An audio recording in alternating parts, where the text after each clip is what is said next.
G'day, everybody, and welcome back to another episode of the Crabtree Performance Podcast. Today's guest is a special one. Not only is he an absolute weapon in the classic physique game, but he is also one of my best mates on this planet. Someone I've had the privilege of watching evolve, not just physically, but mentally over the years. He's a coach, he's a competitor, he's a phenomenal content creator, and he is one of the most disciplined individuals I know. But what makes Morgan's journey even more impressive is the mental shift he's made across his life. Going from a quiet, introverted kid to someone who's now inspiring thousands through his coaching, training, and personal growth. Today, we dive deep into his bodybuilding journey, overcoming self-doubt, the struggles that no one sees behind the scenes, and how he still uses his introverted nature as a superpower. Without further ado, let's get into it with Morgan. As we proceed to give you what you need. I was going to take the piss out of it and be like, oh, I met my younger self for coffee and bro didn't rock up. He was too busy playing World of Warcraft or some shit.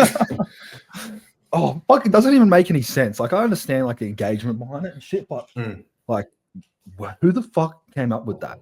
Like, I met my younger self. No, you didn't. Some wellness coach. Yeah, some Hands business down. fucking magnet. Alrighty.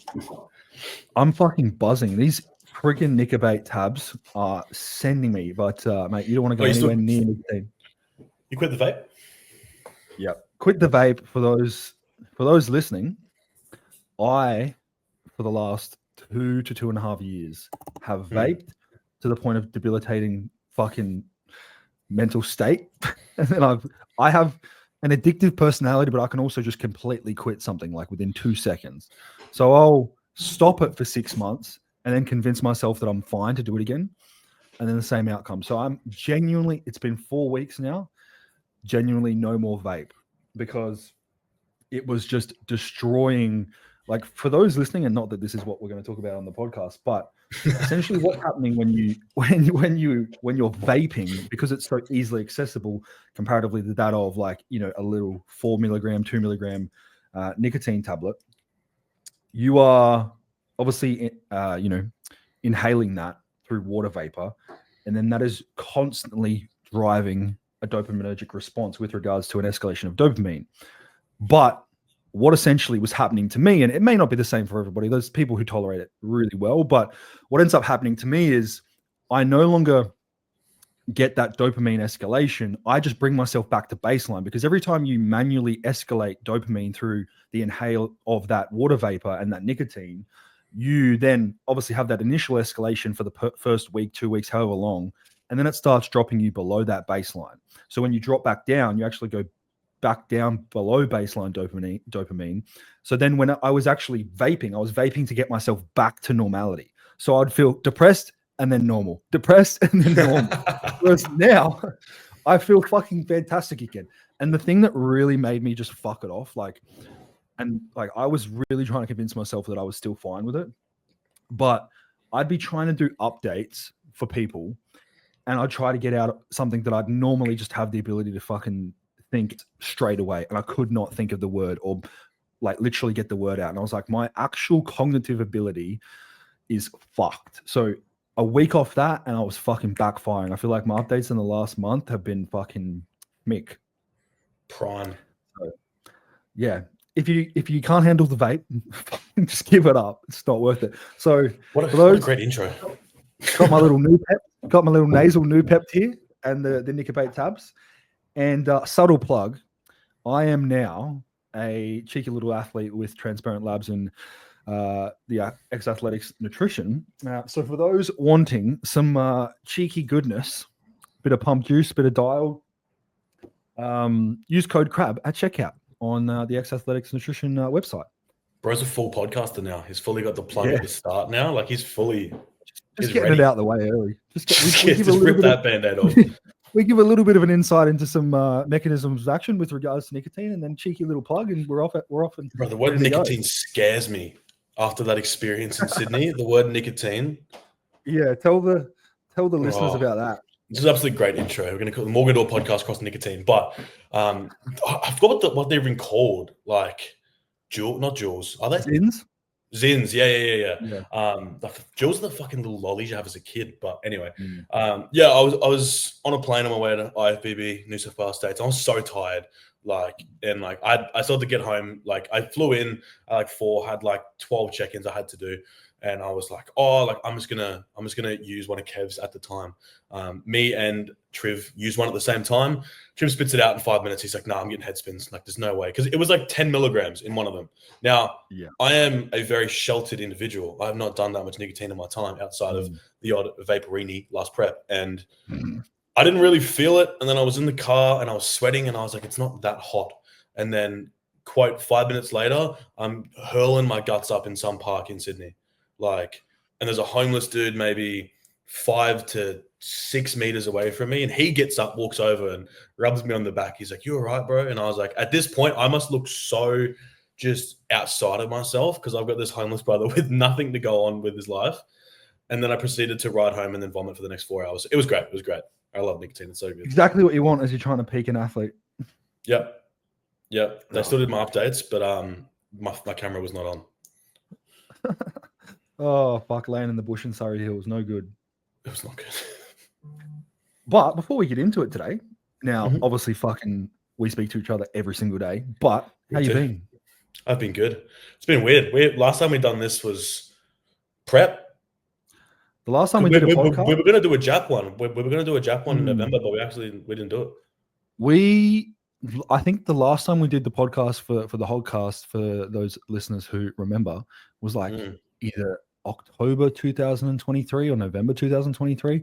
So it's been a fucking long while. And been a hot minute. For those listening, we actually really enjoyed doing the podcast, but we're all in different fucking spots. We're in, you've been moving on that, and Liam's Prince of Thailand over there, so he's fucking 4 hours behind us. I don't think he's even awake. He's not even awake yet. No, he won't be. So it was always hard for us to just like link up. The coordination is how good. Yeah, the coordination of that is near impossible. And then obviously we've actually got coaching as well, and we value our ability to do that. So that obviously comes first. But no, you guys are going to be frequenting this cheeky pod a fair bit, I would say. How good. But yes, I've been good. Tell how's the move been? Obviously, since we last did a podcast or whatnot, you were obviously in Brisbane. Yes. And no longer. I am no longer in the sunny state. I am in Gotham City, which probably is going to be. I can't see myself moving back to Queensland anytime soon. I'm sorry to anyone listening to this who is friends with me in Queensland, but it's just I go back frequently, probably like every 2 to 3 months, and it's just I get back and I'm like, it's so cool to see everyone for a day, and then I'm like, what do I do? Because like Queensland's such a and like you've obviously been there so many times too. Like everything just shuts early. Like it's just like once 5:30, 6 p.m. hits, the city's just dead. There's just no one. Especially Brisbane. That's where obviously you were. Brisbane, Gold Coast, a little bit different, but even still, like it's a very the whole atmosphere and environment in Queensland is like wake up at the crack of dawn. Like people are out doing their steps at 4:30 and the sun's out, but then they're all asleep by 6 p.m. And you saw that too. Like Taylor stayed with me for most of my prep last year or 2023, and like it's 4 a.m. I'm up. Like the sun's up too. Bro's trying to sleep on the couch and he just can't. The cat's sitting on his face. Like there's nothing really helping him to stay awake. But yeah, if I was to move back, it'd be the Gold Coast. It'd be like Burleigh. Yeah. If I'm old, like we're talking like post 50s, it'd be like Sunny Coast. Yeah, Sunny Coast seems like. Besides the fucking floods and them not being able to get any, like, have you seen that recently? They've got like floods up there and they can't even get food to the supermarkets. But shit happens. But our move is smooth. Since you've been in Melbs, what's been the play? Just working, bodybuilding. Essentially, it's just like new environment, same shit. So I've been like, obviously found my little home gym now, which is very similar to my old one, like just very small, close knit sort of bodybuilding community. So that's been nice, and just inherently just moved and just grew. Like there was a period where after I competed, like obviously I was bouncing back and forth in between here and Vic, and I tried my best to just maintain everything. But I think just like flying always just like a day where you fly and you're in a growth phase just impacts it. Like it's so hard not to. Even bringing food, I just find like just being like the pressure, I don't know, something, it just cooks appetite for the day always. And then add workload on that. So being down here, I've just been improving inherently in every capacity, coaching wise. Obviously, that's grown very well. Bro, what is this cat doing in the corner? But growing both from a physiological standpoint and from a work standpoint, which has been nice. And then just honestly, not moving as much has been quite nice. It's good just being in one spot. How have you been enjoying Melbourne? Obviously very different, but like did you initially enjoy it when you got there, or have you kind of found to like enjoy it more since you've been there and now you've obviously made friendships and got a little community and whatnot? I think definitely now that I just know more people, like at first I didn't really get the homesickness bug until maybe like 3 months in. That's when I was kind of like, oh, like I miss everyone. But only because I didn't really have much of a footholding here. Like my friends were just extensions of Lynn's, because that's obviously the main person I knew down here. So like it was all just friends of friends. But now I've kind of like been able to solidify my own sort of little circle, and it's been good. You know, I grew up in Brizzy, and my circle was who I've known for years. So now I was able to be a bit picky. Like I was able to choose who I wanted to spend my time with and surround myself with. So that's been nice. That was probably the best thing about me when I moved to Sydney, is you can have a certain level of anonymity, but you also can then lean into new friendship groups and things that are probably just more conducive to your environment. And that's probably as a reason as to why your coaching is continually successful, because you kind of putting yourself out there, and obviously more exposure, more people, meeting new people. And when you are, regardless of where you actually live, I feel like where you grow up, because it's so familiar, it doesn't really foster or perpetuate that like drive to just progress. Whereas when you kind of take yourself out of your comfort zone, even if it's in a potentially like less busy place, you obviously feel like, oh, I'm in somewhere different. And that kind of like drives that progression in whatever you're doing. I think it's too, because like it made me lack social interaction for a while because I didn't have anyone to spend time with. So kind of sitting there going, all right, I might as well upskill myself. I might as well do something work related or to some capacity. And yeah, you're right. Like Melbourne's it starts a little bit later on in the day, but I feel like the working day in Melbourne just goes till like fucking 10:30, 11 o'clock at night. It's always moving. There's always people around everywhere. So I think just that element's been quite nice, because I'm able to just stay busy per se. Yeah. And coaching wise, business wise, you have, since moving to Melbourne, brought on 2 coaches now. Yes, got Mr. Ben Davison, aka the shoe man, and then Vibram Warrior. The Vibram Warrior. He's currently in Canada right now, just living it up, just having a little bit of cognitive break, which is going to be nice. And then so he's doing incredibly well. He's got 2 of his own boys doing season A from ICN.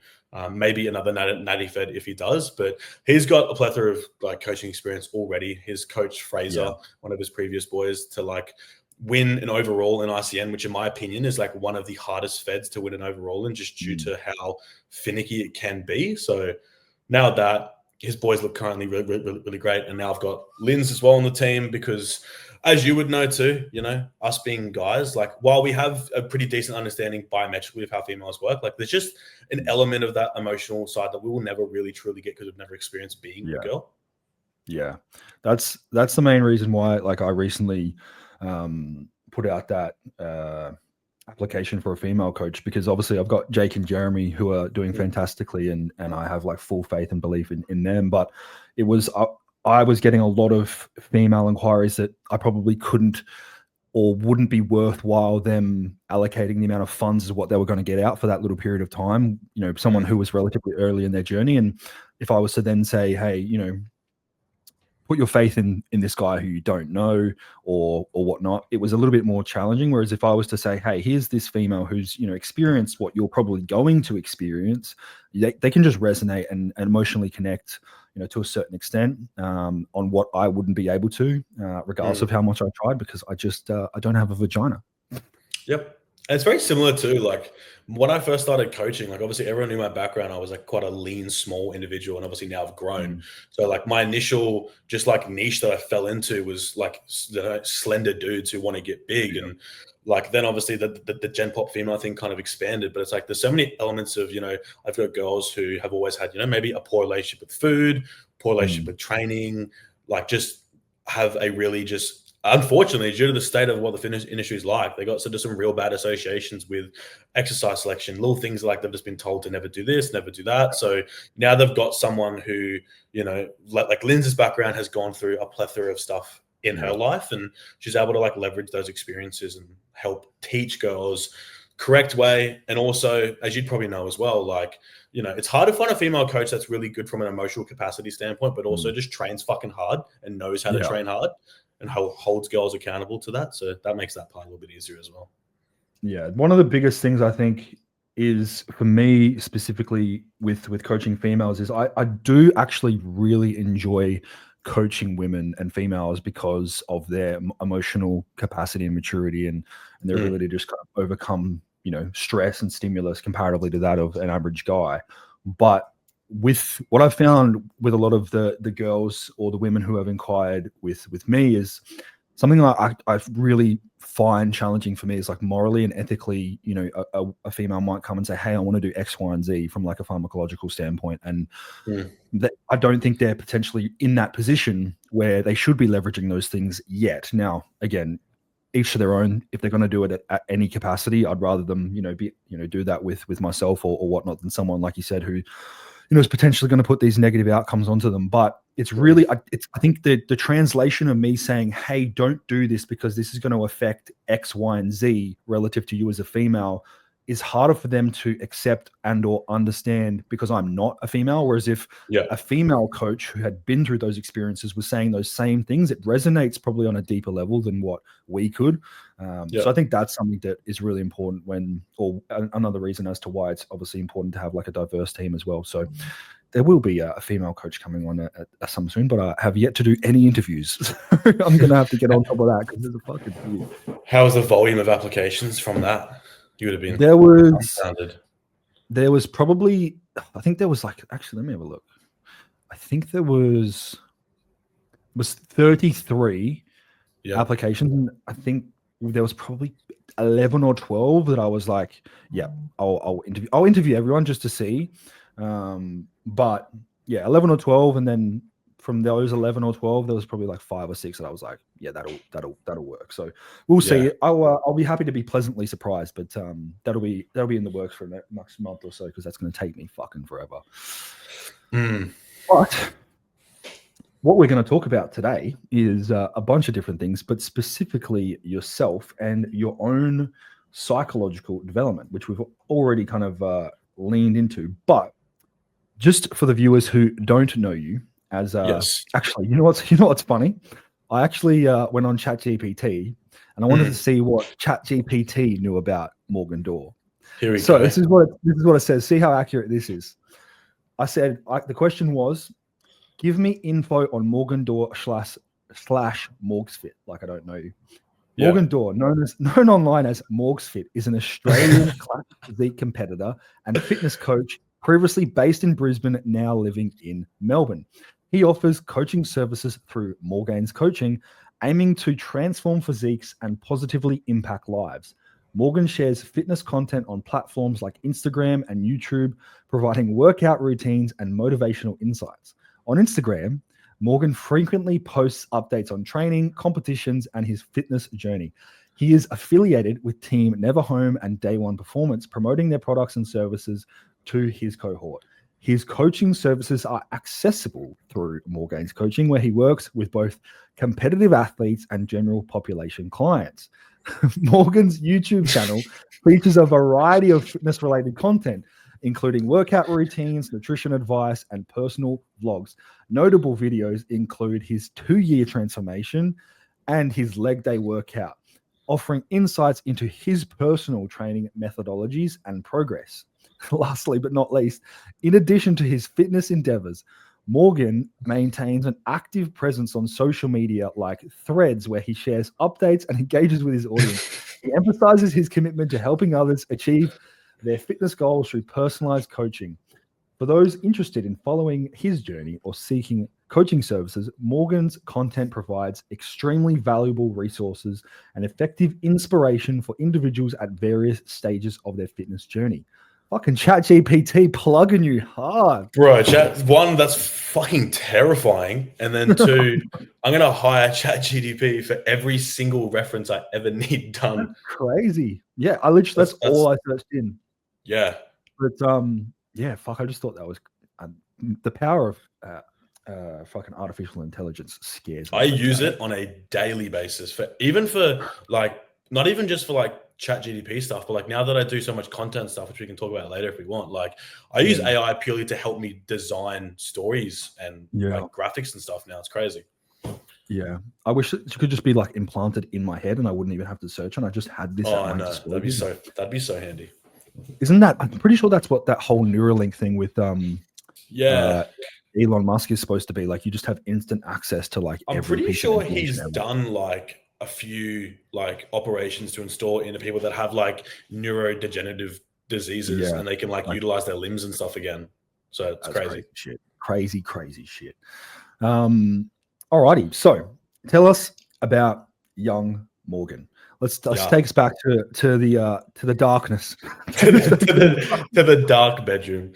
It's funny because, you know, I didn't really understand how much no one knew anything about me until I moved to Vic, because these people have known of me as Morgs Fit for X amount of years. But then I chatted them in person. And the first thing I always get was like, oh, you're actually really nice in person. I was like, I'm actually, why is it a surprise? But I guess I can see it visually because obviously, like, you know, you and Det know me so well, but like out of the three hogs, I'm like the moral compass of the three of us. I'm like, let's maybe not do this. Let's maybe do this instead. Or I'm apologizing to like the poor ladies in Japan at the same time. But like, so that was funny. But then I kind of realized like, oh, I haven't really ever talked about previous morgs. So yeah, we'll go into depth. But previous morgs, like there's like different stages of previous morgs. So the majority of my childhood, I was like fairly introverted to pretty much every capacity. Like I was just, when I say like I played video games as a kid, like that's not even like a down,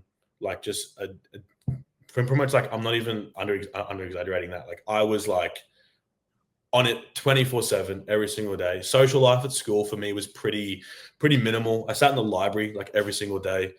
I called in sick to sports days, to swimming carnivals. Like my parents were just going, this bro gets the flu at the same time every single year. And I could play that stuff off real well until grade 12. I was forced to go, but I would always like try and get out of them because I just didn't really enjoy it. And I was athletic as a kid. I just didn't enjoy it. Like my dad tried to get me playing multiple different sports. I played soccer a bit as a kid. And then each year when I would go to like trial days, I would just move from like B grade, C grade, D grade. And the last year I played soccer, there was like 4 people on my team that generally had a learning disability. And I went to dad. I'm like, maybe I'm just not built for this, bro. So that was like, which in essence, like, you know, I sit here now, obviously training for so long going, if I started training younger, I'd be in such a different position. But the flip side is that because I was quite like just by myself playing video games, because of the group of friends I surrounded myself in, we're quite just like, you know, intelligent individuals, because that's pretty much who sat in the library. Like it meant that in my schooling facet, I did quite well because of that. And I think if I didn't do that, as much as I regret it, I think like for periods of it, I think it enabled me to come into training with a pretty decent understanding of like training intensity, macronutrients out the gate. So then when I started training early on, like I had the capacity to, you know, essentially like get as much out of the newbie gains as I could. And that's how it blew up so quick. Yeah. What do you think it was about your environment or upbringing that like gaming or like that kind of introverted activities like resonated with you so much? And not that you're overly introverted nowadays, but obviously your personality is still, you know, of that. But what do you feel like was the reason is like that's, you know, where you were drawn? I think honestly it was like because I was quite a slender dude. I was hanging by myself a lot. Like the video game aspect was like, you know, you can get such a dopamine hit out of it that like, Yeah. if anything in life's not going well, at least this aspect of things is going well. And I grew up, my sister's a lot older than me. So like she was my only sibling, but I was effectively like an only child at home. I didn't play with many kids around my area. Like there wasn't really many because the area I kind of grew up in was pretty sketchy. So like I didn't really go outside, have that sort of social interaction for that much of time. So I think just that in itself made me just not really want to have those sort of social interactions at all. And instead I had social interactions, but from like a video game standpoint. And because I was inherently decent at school, I never really got any like retribution from my parents being like, no, like stop playing video games, you need to focus on school. Because I'd still come home and get like A's and they're like, oh, well, like, you know, he's not drinking and doing drugs. He's just sitting in his room playing Pokemon. So like, he's probably going to be okay. And the inverse was then later on in life when I, you know, did have more of a social life. I went way too hard into that aspect. Yeah. What's when you're describing, just for the listeners, obviously I know, but when you're talking about slender dude, give us an image that the listeners can put into the head of what Morgans look like. I mean, I've seen.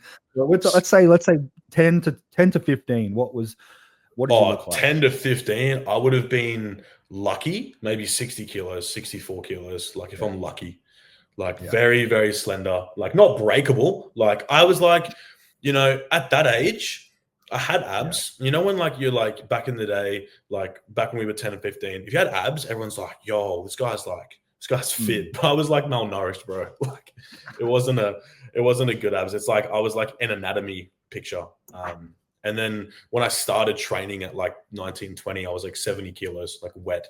Yeah. It's such a weird juxtaposition because you see, I mean, I don't know how you'd find it. You don't have too many photos. I mean, I'm sure if you go back and look at like your 2 year transformation on YouTube, there's a few. Yeah. But your physique then, like usually when you look at an individual, especially as a coach, you can kind of embody or at least determine a sort of trend. Like when I first looked at Liam, when he first ever sent his first check-ins, I was like, I can see that physique. And what I imagined is pretty much what he is now. Probably he's better than what I probably imagined.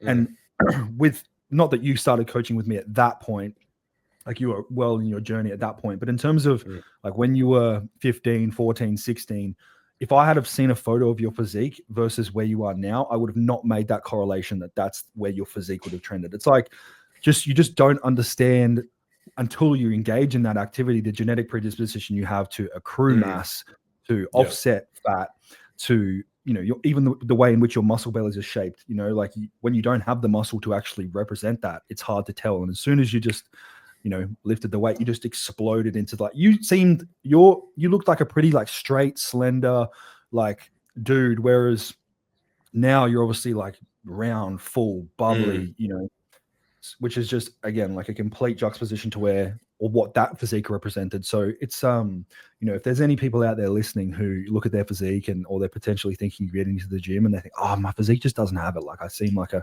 small, you know, small frame, small stature, you know, not a lot of bubble. Just go and lift a couple weights for a couple of months and you might find that that's not quite the case. Genuinely. I think too, like, because that, if anything, screams to how much like I did not do any form of sport, gym, anything. Like the fact that I had like, you know, I didn't know what my genetic potential was because I just didn't use a single gram of muscle outside of ride a bike here and there. That was effectively it. The thumbs were getting used. The thumbs, the thumbs playing Xbox, and that was about it. Yeah. With so say what age were you when you were like, I'm going to actually go to the gym, and why? What was the initial thing that sparked your interest in fitness? Or like, obviously you're Morgs Fit, so there was a component of like just fitness in general. If you were to like change it now, it'd probably be like Morgs Mass or Morgs Bodybuilding, but it'd probably just be Morgs. Like, you should pay somebody to take Morgs. Just get Morgs. You know what? There's the chick who owns it. If she ever listens to this, I've thrown her offers of like, I actually threw an offer of like 10K once. I was like, and I messaged her and I was like, hey, like, you know, love that, by the way. Can I have it? I'll give you 10K or transfer it before you even change it. Like that's how like open I am to do it. And then she blocked me. So Yeah, rough. The same with Taylor. Like I just want Taylor, but the dude that has it is like some photography wizard with like 30K followers, and just won't listen to anything. So that's all right. We got contacts. We can get his account gone. I'm just gonna fucking just hack him. Fuck yeah. But yes. Yeah. What was the question? when you what was it that like actually drew your interest into yes, I want to go to the gym? The catalyst for the gym was a very somber one, lads, which I'm sure a lot of guys listening will be, all girls too, actually. It's very, very consistent. But the old post breakup was the catalyst. So I was in pretty much my high school girlfriend at the time. We split up, and you know, do you still speak to her ever? Nah, bro. She's not going to listen. If she does, actually, I'm not going to say anything. I'm not going to say anything. I'll make this PG. But if she's listening. Look at me now. If you listen, I hope you're doing well. And TY for all the shard things you said. But effectively, plethora of things were said. Pretty much hit my self-confidence to below it's ever been. And the friendship group that I was in at this point outside of school, she was very well included in that group. And unfortunately, I stepped myself away from a bit and kind of lost contact of that group. So benefit was they were kind of going out drinking every weekend. So I lost that social interaction. It was pretty much just me and my best mate that I lived with. And he was going to the gym. He was like, dude, he was like, you're a Debbie Downer. At this point, bro, I've never really gone into detail, but I was like, because I would catch a train to work. I was like 19 at this point. I didn't really have to drive. So I was just drinking every day, to the point where I'd drink in the morning. I'd have rum in my coffee and go to work and then come home and have a couple of beers and shit. If people know me now. Yeah, people know me now. They're like, oh, "What the fuck?" But that was what I was like. It was pretty bad, because I was just kind of just numbing everything. And then he was like, "Come to the gym with me." He's like, "I'm sick of you being a sad piece of shit," so effectively. And I was like, "Fine, whatever." We went and hit arms. That day, I was like, "Oh," I was like, "Bicep pump kind of feels good." I kind of feel fine about myself now. Yeah. Holy shit, arms. Yeah, and I was like, "Oh, that felt good." And then from there, did you feel like it was an immediate turning point, or was it something you kind of just lent into over the next couple of months? And then obviously as you saw the physique change, you're like, holy shit. Kind of segued. It was it was first day I went, probably didn't go for a week. And then he was like, oh, let's go twice this week. And I went with him. And then I was kind of like, oh, this is okay. I feel good after it. I look in the mirror and I'm feeling a little bit better with myself. I'm looking in the mirror and I don't feel like a scrawny piece of shit. So from that, I was like, oh, well, for anything I've ever done in life, I was like, if I'm going to do it, I want to do it as best as I can. So I think it was week 3, was on YouTube looking up best splits, and a Jeff Nippard video came up and it was push-pull legs. And, back in the day, his stuff was very just not what anyone else was talking about. He took all the bro science out of it, out the gate. So I had a split. He had a TDE calculator. So I had understanding of where my maintenance sat at, planned it out in my fitness pal, and I was like, oh shit, I'm under eating by 2,500 calories. So then again, started to eat where I needed to get to. And in the span of 3 months, I gained 12 kilos. It wouldn't be muscle mass, but there was a substantial amount of just fullness to me. And then from that point, it's from that point onwards, it's been a religious activity every week since. Yeah. Yeah. With regards to your personality, how did you feel because obviously being an introverted person and for some, I feel one of your strongest strengths, if that's even a fucking thing, is your ability to a lot of individuals would look at you, or if it was yourself with a different personality, if you had that physique explosion and you had the development which you've had over in the grand scheme of things, you didn't start training until probably 5-6 years ago, not even maybe. Yeah. Whereas that's a really short and small window of time to go from where you were to where you are now. Now, there's a component of individuals who would have that outcome and that would change their personality significantly, in terms of ego, in terms of the way they promote themselves, in terms of the way they portray themselves. Whereas I feel like you have never changed who you actually truly are. If anything, it's assisted you because you're someone who really wants to know the intricate details behind everything, whether it's applicable or not, and using that as you said, that kid, being that kid who was sitting in the library trying to read about everything and learn about everything, but then putting that into your own training and nutrition and business progression and whatnot. Like, was that anything like you ever consciously did to avoid like portraying yourself a specific way, or is it just who you are that you're able to kind of just build up and not have that kind of overcome you like it does to a lot of people?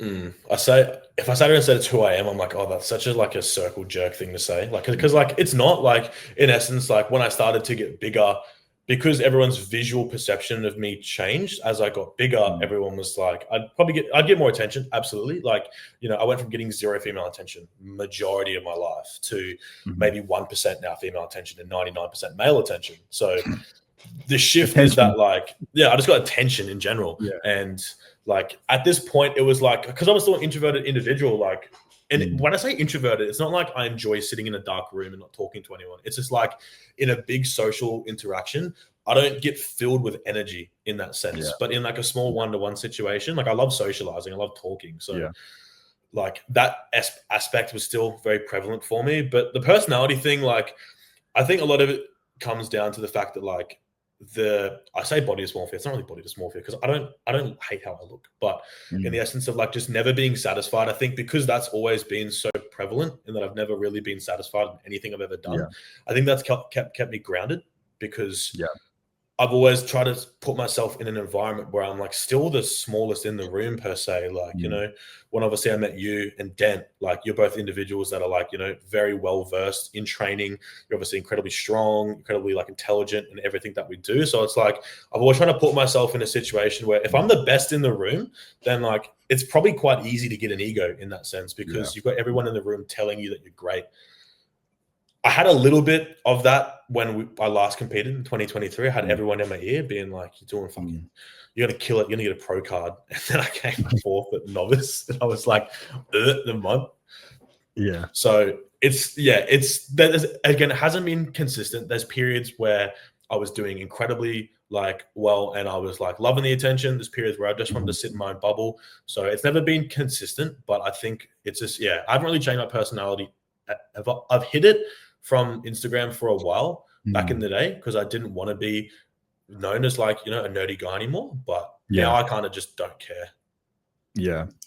I think as well with regards to, and as you mentioned, like, having that expectation on you when you were competing last, because obviously in your first natural competitive season, you placed pretty well.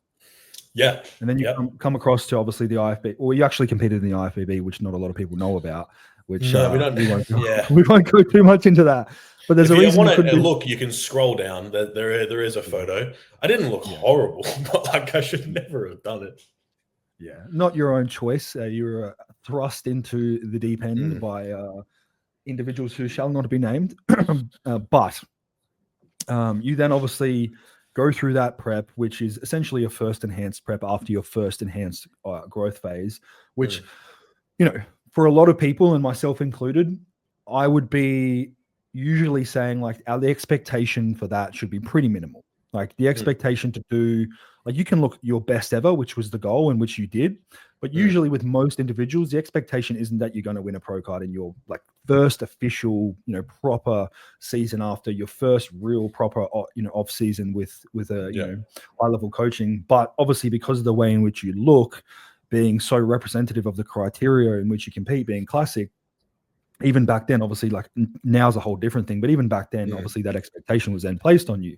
So then again, not even like, having to lean into that, but also, still kind of stay true to what you think and what you believe. And, and then obviously ending up like we say fourth, like, we make jokes out of it like it's a bad thing. Like, but in the grand scheme of things, you looked insane. People know that you looked insane. And, for a first actual proper, undertaking in the IFAB, it's definitely, not a bad thing. And obviously Dean's even spoken about it in regards to yourself as well. Like a lot of, I don't want to be that coach that jumps on and says, oh, if this was different and if that was different. But, again, it was very much a representation. What a lot of people don't realize, and Dean highlighted really well, is your first impressions being when you walk out and stand there in a front relaxed are so important. And that can be really impacted by who you're standing next to. Whereas and like a lot of people will listen to this and they'll think, oh, you know, if they're standing next to a bunch of novices and they're really good, then surely they're going to stand out. Not only does it matter at like where you're actually positioned on the stage, and you're obviously like you were far right on your right, you were far left on our left, but when you're standing next to people who aren't quite at your level for the most part, it's not to say that there weren't great competitors standing next to you, like they all looked great in their own right, but it doesn't really necessarily show your strengths. It's very similar to, you know, I would attribute it similar to if you were an individual who played, you know, a high level sport. So let's say you played Aussie rules football and you're playing in a really high level team. When you're surrounded by those high level individuals, your game goes to another level because you're able to see, you know, compare yourself to what is already a high standard. Whereas when you're, you know, playing in a team that's, you know, maybe a C grade or a B grade, but you're still that level, you're not able to show off and, you know, make those or show your development as much because what's around you isn't working or as cooperative as what, you know, that high end A grade team is. And when you're standing next to people who aren't quite as developed or, you know, not quite at the level yet, you kind of mesh in that. Whereas when you came out in the opens and you stood next to individuals who are obviously more developed and, you know, at a higher level, that's when your physique came, you know, to the forefront and things really started to trend. So it's always, you know, for those listening, it's not always just a representation of how you looked comparatively to someone else. There's a lot of subjectivity, obviously, that comes into a subjective sport. But long story short, like how did you feel coming off stage? Obviously the placing in which you had, like you obviously wanted to do better, but you've then used that. And I think that's probably the best thing that could have happened. And I think it's very similar to, I said it in the last podcast that people will listen to with George, in that very similar to a lot of athletes that I've coached, and they do well, they look their best, but they're obviously on a journey that's going to, you know, be over, you know, multiple years. And Kristen was very much similar where, you know, first bikini competition in nationals, last. Second bikini season, she came second in SA and fourth or fifth in her class at nationals. And then she's moving to her third one. And obviously she's improved, and, you know, whatever will happen, but she's definitely better. And I don't think that you would have used that. I don't think that, just like that catalyst of the breakup that you had, then I don't think the catalyst for this off season would have been anywhere near as aggressive or progressive if you hadn't had, like, if you'd come first, won a pro card in your first, like, what more do you need to do? Like, continue. 100%. You've been able to, and we've been able to leverage, you know, everything to another level going through this off season. If anything, I feel like the progression that we've had, or the development with regards to your physique this off season, has probably been easier to attain and smoother trending, apart from obviously travel and moving, than the actual like growth that we demanded in the first one. But what was like the feeling that you had, and how did you use that to then, you know, perpetuate you to where you are now, 30 weeks out of your next competitive season after a year and a half of an off season? So it was a big punch in the gut out the gate, because it was a good learning experience though.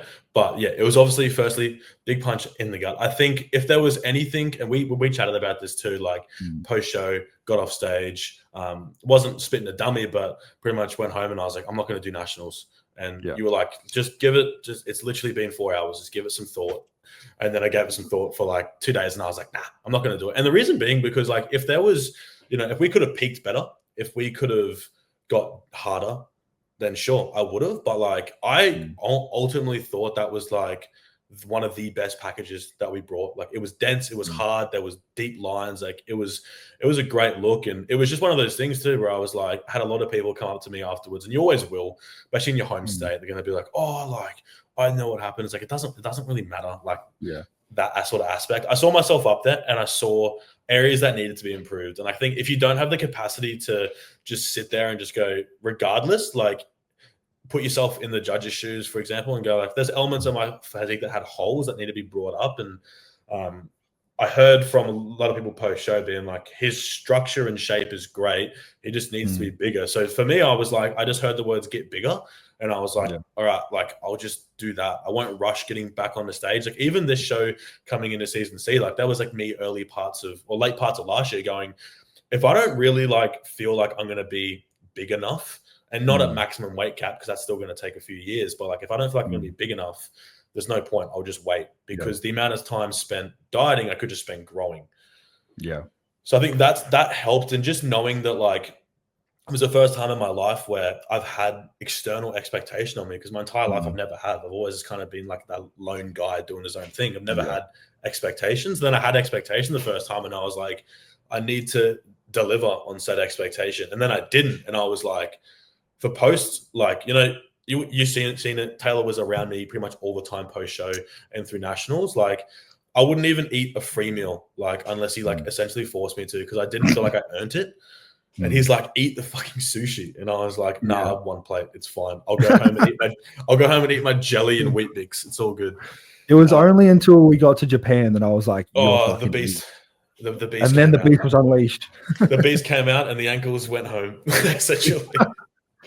But no, like, I think, that was it. It's generally, you know, and this is something that I'm very lucky to have athletes like yourself. And, you know, it's never something that I intended to do, but the caliber of individual to take because obviously the expectation was so huge from whether it was warranted or unwarranted. The expectation was X and Y happened. And there are so many individuals that could have then turned around and gone, oh, we should have done this, or this should have been better, or that should have been better, or fuck the judges, or fuck this federation, or like, I'm better than this. And that happens all the time. Like 80% of competitors that experience what you would have experienced with that level of expectation that most don't have, just because the social media isn't there, they respond significantly worse. And you were able to then, again, use that as a catalyst to move forward into the position in which you're in now. And I think that's not only obviously, you know, impacted your ability to progress as an athlete, but also your ability to progress as a human being and a person.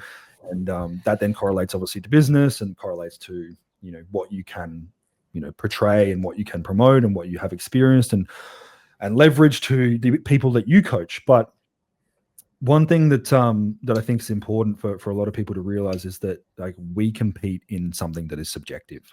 We could very much go back to that 2023 show, put a different panel of 5 people on the judging panel, and a different outcome happens.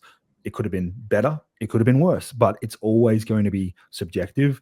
And if you, like, especially probably one thing that has helped you in dealing or did deal with that is that you hadn't probably ever competed in or undertook anything that was like overly objective, where your talent was like a requirement of if you win or lose. Like if you're playing sports, if you're running a 100-meter sprint, the person who's the best is going to win usually.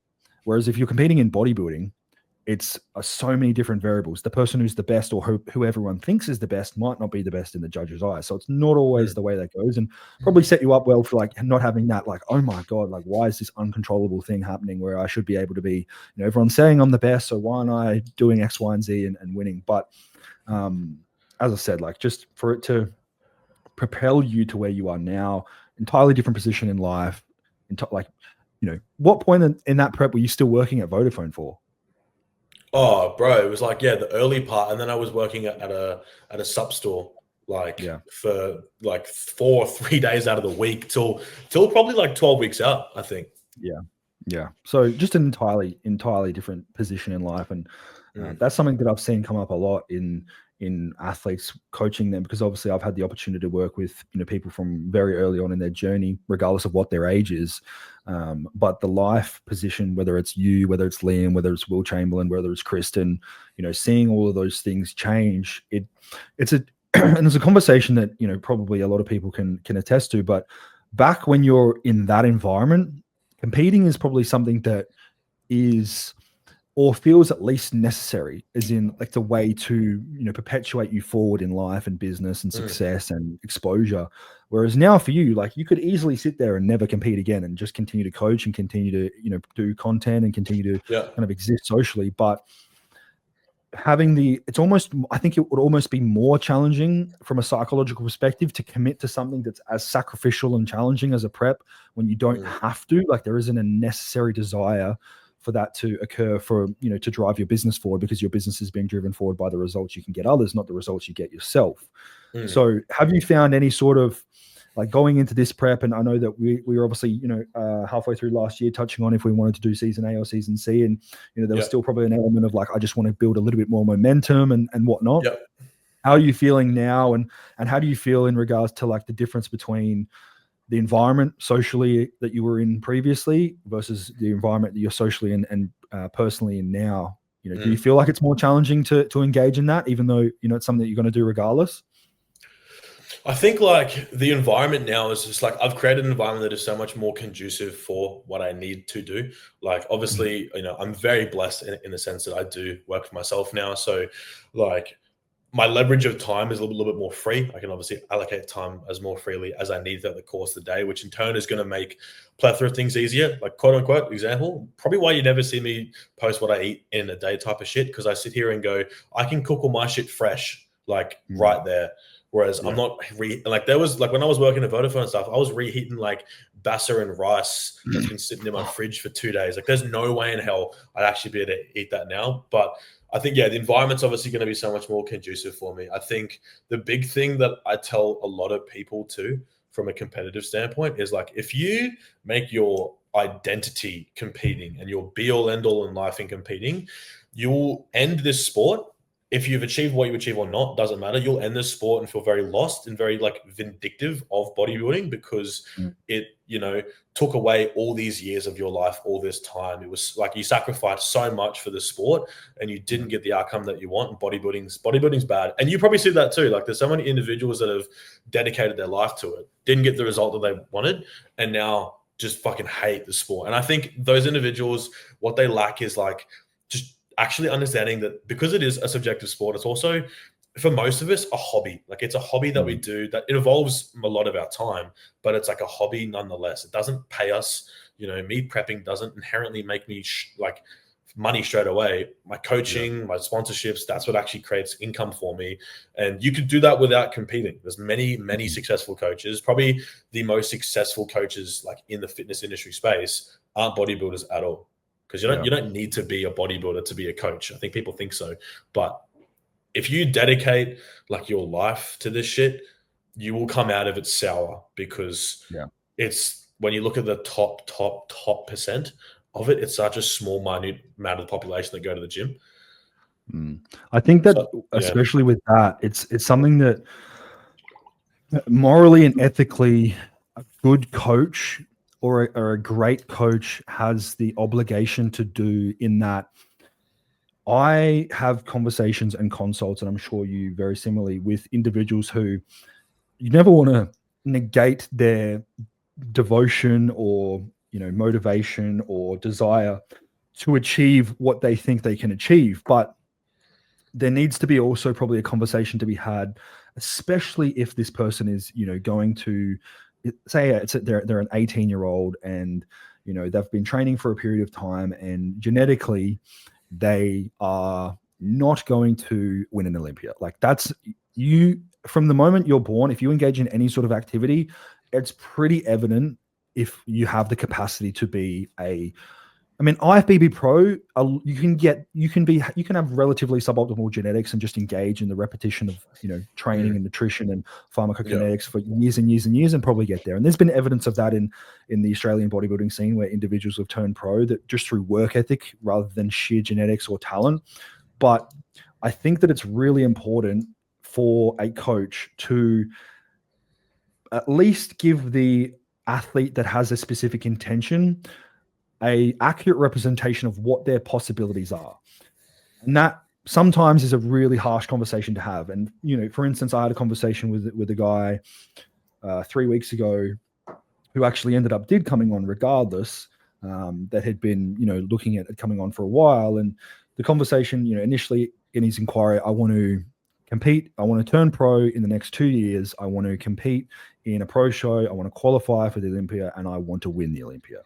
And in classic, and I'm like, yeah, like that's Matt. Like I understand, like that is really cool that you have that amount of desire and devotion and self-belief. But what is an accurate representation of what you genetically are likely predisposition? Now, if you're going to invest, and just as you were saying, if you're going to invest and dedicate your life, you're going to sacrifice social, you're going to sacrifice relationship, you're going to sacrifice family. You're going to sacrifice time. Like time is the most valuable asset we have.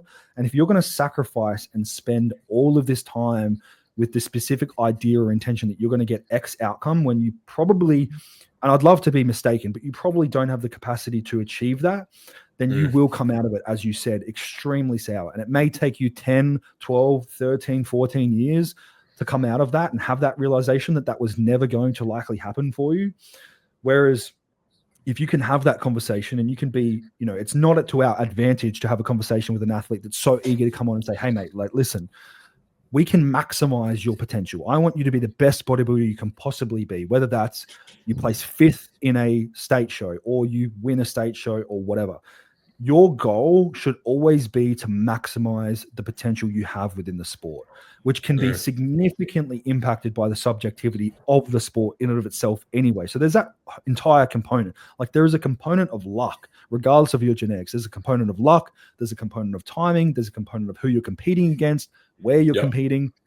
But if we can, and coaches can have an accurate and effective conversation, I think that that sets up especially the younger cohort of athletes, whether it's female, whether it's male, to not end up a 35-year-old with no money, no job, no progression, no relationship, that hates the industry and that just gets angry at the world because they've dedicated, 15 to 20% of their life and their most formative years to something that they thought was going to happen and it didn't. And there are so many coaches, and we've seen it time and time again, that lean into that. And that's the way they have business progression.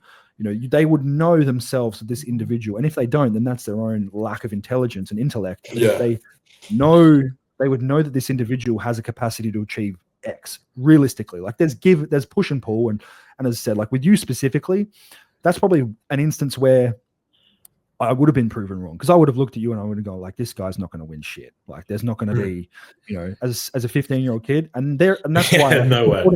That's why it's important to still do the act, like to do the act and try and achieve your potential, because by achieving your potential, you may find out that's not the case, but you still want to have an understanding and at least an accurate representation of what your capacity is. And to be somebody who, and there's so many who a coach will just say, man, like let's compete in the next year. Let's win a pro card. You got it all. You can do it. Watch out, man. Everyone else is going to be watching out for you and blah, blah, blah. Meanwhile, this kid doesn't know how to eat. They don't know how to train. They don't know how to diet. They don't know how to emotionally, deal with certain outcomes personally, professionally. They don't have a social life. They don't have any friends. They don't have a relationship. And all of their money, most importantly, secondly, time first, then money, energy being put into this to only benefit the business progression of someone who's just leveraging that, knowing that's not the case, is just so toxic to the industry. So that's something that I think we both do really well. And again, like it doesn't always foster the most enjoyable response from an individual if you're on a consult call with them and like, hey bro, I can't wait to start. I want to turn pro and compete in the Mr. Olympia. And you're like, hey, settle down. How do you actually engage effectively in a hack squat? And like, oh, just drop up and down. It's like, all right, we got a bit to do before we get to the fucking. Where it's just like, I want to get to the O. And I was just like, what are you currently running at the moment? Oh, I just sussed it on 250. Me? Okay, cool. Yeah. Nice. I'm 72 kilograms and 18% body fat, and I'm on 1,750 milligrams total androgens, but I'm going to win Mr. Olympia in a couple of years. It's like, yeah. I was back step really well. Let's back it up. In the fucking Mr. Olympia of the fucking Melbourne hospital, that's what it'll be. Generally. Oh, fucking the emergency ward. But yeah, long story short, just trying to, and something that you have done well, a majority of my athletes have done exceptionally well, is engage in the sport, engage in the activity of bodybuilding with the notion of trying to achieve your absolute best, whether your absolute best is, and your absolute potential is, a Mr. Olympia qualification or a 4th place, 5th place, 6th place, 7th place in a state show.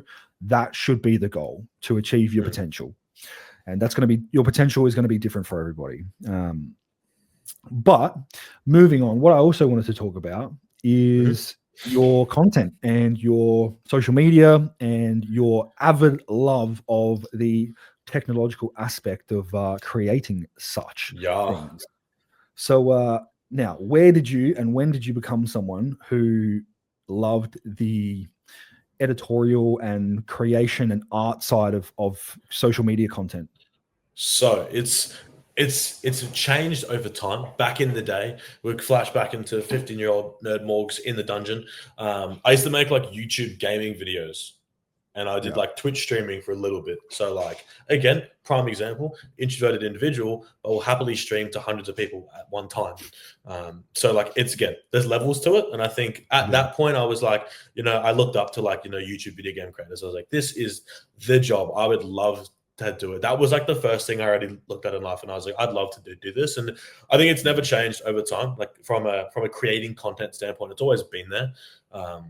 Now, I was lucky that one of my best mates that I was friends with when I worked at Vodafone was like a photographer as well. So I learned like all the ins and outs of cameras through him. So through just like experience through playing around with technology and software and him, that enabled the application of the content. So like face value of it looking really clean and crisp. And then from that, it's just been like me over time, just honestly enjoying content. I had this chat literally with Johnny the other day around content because I get probably now more than ever, now that I've upgraded most of my stuff, I get people ask me all the time, hey bro, what camera do you have? What lens do you have? And I tell them and they go, hey, that's $3,500. And I'm like, yeah, that's why it looks so good, bro. It's not my iPhone.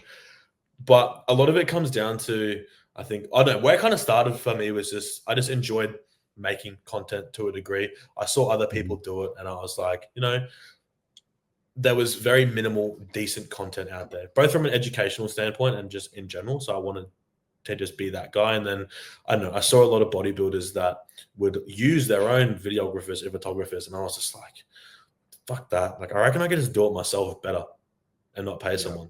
And that's what it kind of segued to. And just the practice of doing it, I do it like literally every day. I filmed my entire leg day this morning. Did it take more time than I would like? Yeah, probably. But just innately doing it more and more and more and just failing with it, playing around with it, inherently just made it to be what it is now. Yeah. If someone was coming to you for, say, a very, consistent, concise piece of advice in regards to building a social media platform or social media presence, what would you say would be the most important things, whether that's from like an actual, technological standpoint or a actual portrayal standpoint? Yeah. I love how you're like, I'm going to give them more the word concise and see if he can stick towards the guidelines of concise. But concise, yes. So one, be yourself. I think that's the biggest one. A lot of people try and mimic other creators. Yep. If you can't convey it's called social media for a reason. Yep. If you can't be social, if you can't create content that is engaging, that shows your individual, like just behavior, some people are inherently funny. So if that is the case, just be yourself. I am inherently not that funny, so I don't make funny content. So that is a big one. Two, the technological aspect of things, you don't really have to be, you don't actually need a camera at all. There is many creators out there that use their phone and get millions more views than me. And it's not the actual technology that does it. It's just the way that they convey it. They make videos that, maybe a bit clickbaity and they pull you in the first second. There's so many different little content. They're fiddling with tips. a Rubik's Cube. Yeah. Fiddling with a Rubik's Cube. Or like start of the videos, then pushing their misses over and then they're talking about training. Like, look, there's all this random shit I've seen, but it works. So just grabby. But honestly, the two big ones are just consistently just do it, suck at it, and then be better at it, and then suck at it and be better at it, and just be yourself. Two biggest ones. Yep.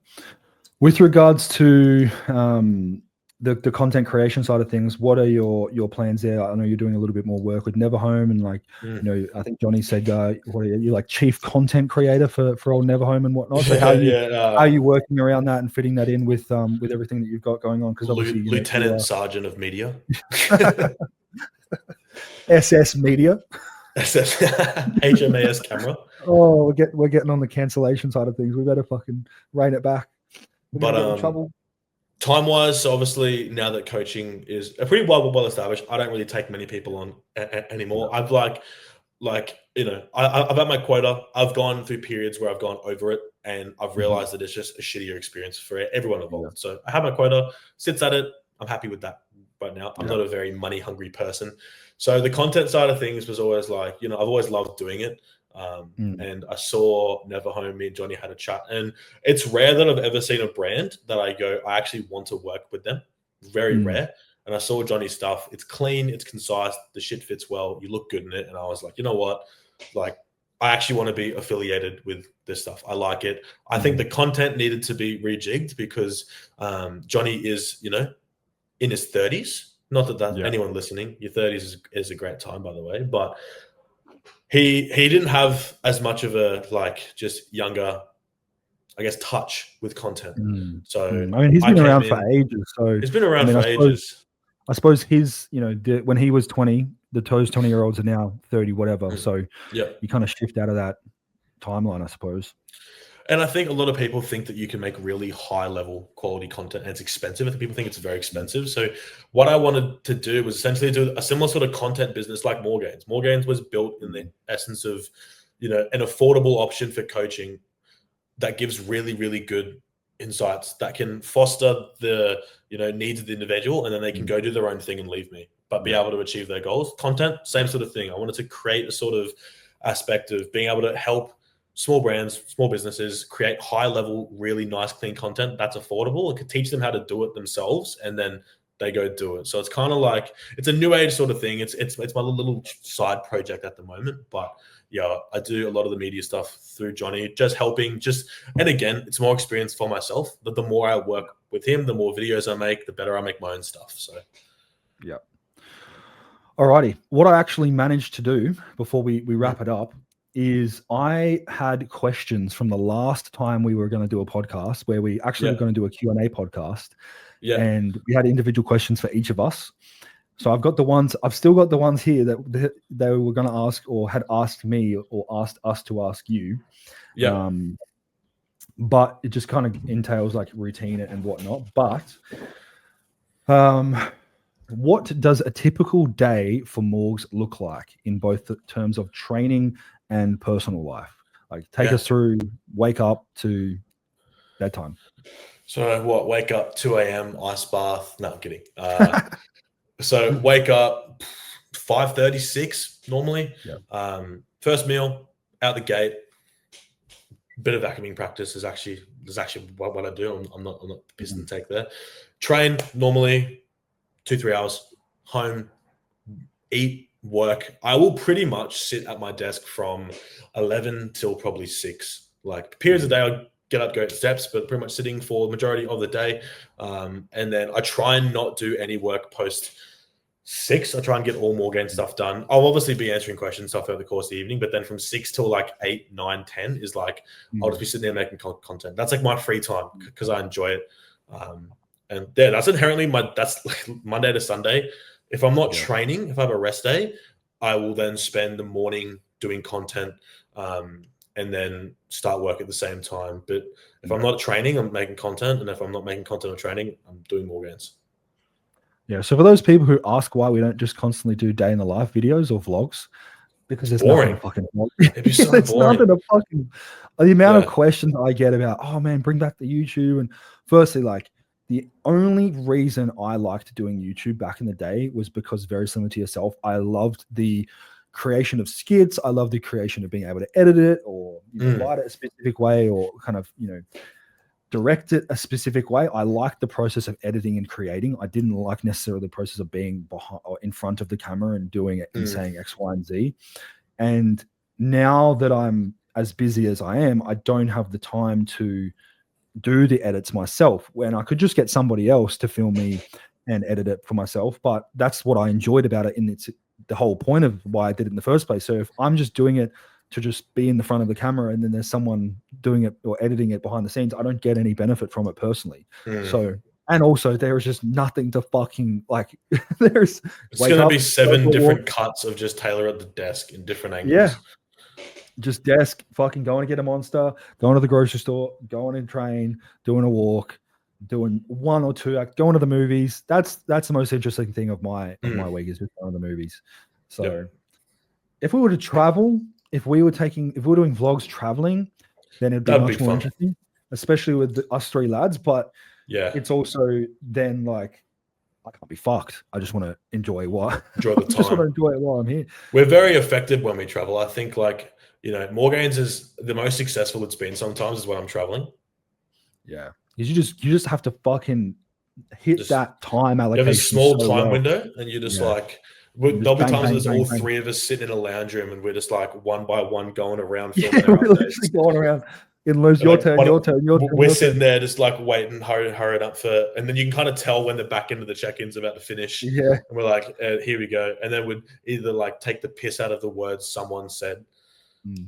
Normally, Or you'll me. get you'll hear someone get absolutely rinsed and you're just sitting there like, thank fuck that's Yeah, not all me. of us are just sitting there looking at the floor.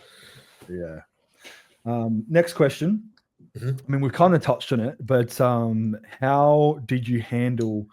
I will change it. It was going to be how did you handle that the last competitive season and coming out of that, but we changed it to how do you handle like lack of motivation? Like, what do you feel about that when we could go on about motivation for ages, but like for you specifically, how do you handle like a lack of desire or a lack of overwhelming joy to go and hit legs? If I ever have those periods of lack of motivation, genuinely, it's like there's actually a reason why. I hate the piss take of people going discipline over motivation. Like, no, you intrinsically need both. Like, one will be more prevalent and more actionable across the course of the day, which will be discipline, but everyone needs motivation. Like, it's fair. So I think whenever I've had periods where I'm not motivated, normally I'll kind of just sit there and go, why aren't I motivated right now? And kind of unpack it. If it's ever training related, it's normally like, I actually probably need a deload. I probably need to be some form. I probably need to be some way more communicatable to Taylor instead of saying, yeah, cool for the week.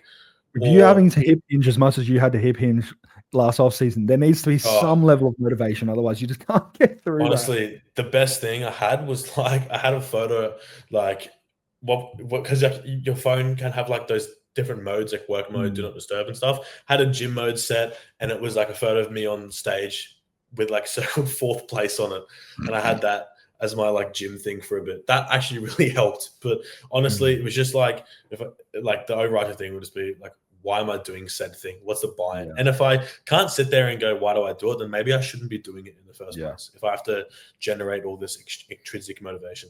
Yeah. Like if it doesn't align, and that's, if it doesn't align with who you are or where you want to go, then like having the ability to just not do that is something you have the ability to do. So I think that, as we said before, if you have, the need to compete or the need to bodybuild, it's different. Whereas when you don't necessarily have the need, like it doesn't actually going to provide you any sort of external income or benefit, it's almost more challenging at times to actually, go in there and be like, I'm going to give it everything, because there's not a need to give it everything. You have many other things in your life, but when you still make that choice, I think that's the representation of the athlete, that, the high level athlete. If you were to give yourself one piece of advice, give your younger self one piece of advice, or a couple, you could be one or a couple, what would you say and why? So hypothetically, I'm like catching up with my younger self by coffee right now, and I'm giving you some advice. Oh, fucking hell. But younger Morg's advice would be caught up for a coffee. Caught up for a Mountain Dew and a pack of Doritos. I would say, honestly, that's the thing. I think about my upbringing, right? And I think about the way I leveraged it. Only thing would be to just get outside and do something more sports-wise at an earlier age. Like, I actually am really happy with the way I applied myself. And, there was times where maybe like 3-4 years earlier than where I'm at now, I like really wished I was more social, had more fun, went to parties in high school and all that sort of thing. But intrinsically, like if I didn't do those things, if I wasn't sheltered, doing my own thing, like I wouldn't have, I guess, attributed to where I'm at now. And I think I'm honestly quite happy with everything I've done outside of just be social, more social interaction, and just put myself in situations that are going to challenge me. Because for the longest time ever, that's probably why I didn't do that much sport growing up, because I knew that I was going to be not good at it.